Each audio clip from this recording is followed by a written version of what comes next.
Dans le domaine de la transformation des conflits et de la construction de la paix, les concepts sont nombreux et en constante évolution. On entend parfois parler de prévention des conflits, de gestion des conflits, de transformation des conflits, de do no harm, ne pas nuire. Mais de plus en plus souvent, on parle de sensibilité au conflit. Que l'on soit du domaine ou pas, on peut facilement s'y perdre. Aujourd'hui, essayons donc de comprendre ce que signifie la sensibilité au conflit.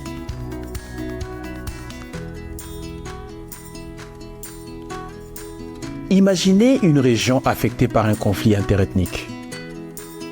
La violence atteint des niveaux indescriptibles. Les populations civiles de tous côtés sont obligées de fuir les zones de combat. Ces déplacés internes se retrouvent donc dans des camps où il manque de tout. Devant cette crise humanitaire, que vous soyez le gouvernement, une institution religieuse, une organisation non gouvernementale nationale ou internationale, vous pourriez venir en urgence et tenter d'apporter une assistance, de l'eau, de la nourriture, des médicaments. Ici, on parle alors d'action humanitaire. Mais dans un autre scénario, la violence dont nous parlions tout à l'heure dans la zone peut baisser en intensité et se calmer, ouvrant ainsi la voie à des interventions sur le long terme, soit pour soutenir l'agriculture, l'éducation, la santé. Ici alors, on parle de l'action de développement. Mais alors, c'est quoi le problème, vous allez me dire? Parce que là, nous avons des personnes, des organisations bien intentionnées qui viennent pour apporter de l'aide. Le problème, c'est qu'une action humanitaire ou de développement ou toute autre action qui vient intervenir dans une zone affectée par un conflit se retrouve bien malgré elle mêlée à ce conflit. Car l'aide apporte des opportunités pour les populations locales. Or, ces bénéficiaires locaux sont opposés les uns aux autres. Dans notre exemple, il s'agissait d'un conflit interethnique. L'aide donne de l'emploi. L'aide achète auprès des fournisseurs locaux. Les acteurs de l'aide louent de l'immobilier. Ils créent des relations. Ils mangent au restaurant. Ils interagissent avec les populations et les leaders locaux. Même sans le vouloir, une intervention humanitaire ou de développement va donc influencer le rapport des forces.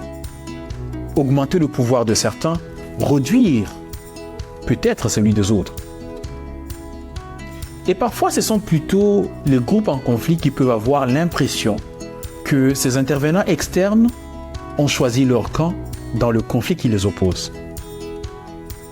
Et donc, sans le vouloir, si elle n'y prête pas attention, une aide humanitaire ou de développement peut devenir une source d'aggravation des tensions qui existaient ou alors créer de nouveaux conflits. La sensibilité au conflit consiste donc à mettre en place les précautions nécessaires pour que cela ne se produise pas. Être sensible au conflit, c'est commencer par comprendre le contexte de conflit dans lequel on vient intervenir.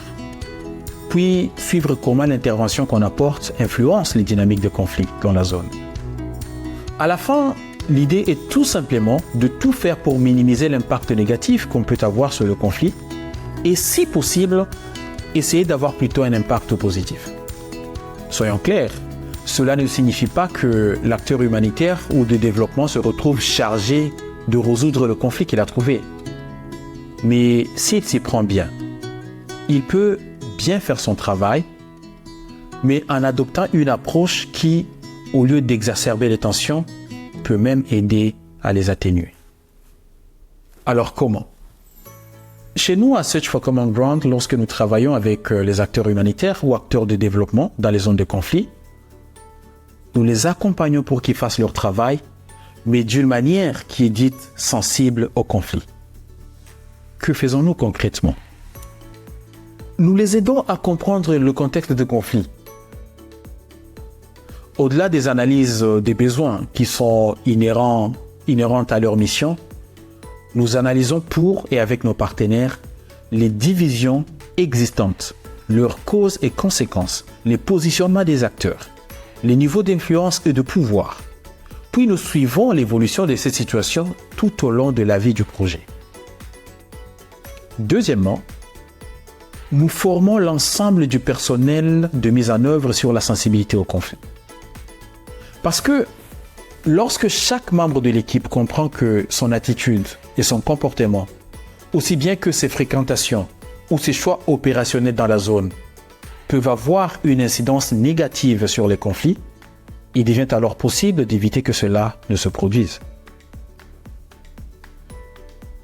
En troisième lieu, nous aidons nos partenaires à mettre en place des mécanismes de consultation, de transparence et de réévaluabilité. Car un enjeu important est d'assurer que les choix programmatiques et opérationnels ne soient pas perçus comme favorisant un camp aux dépens de l'autre.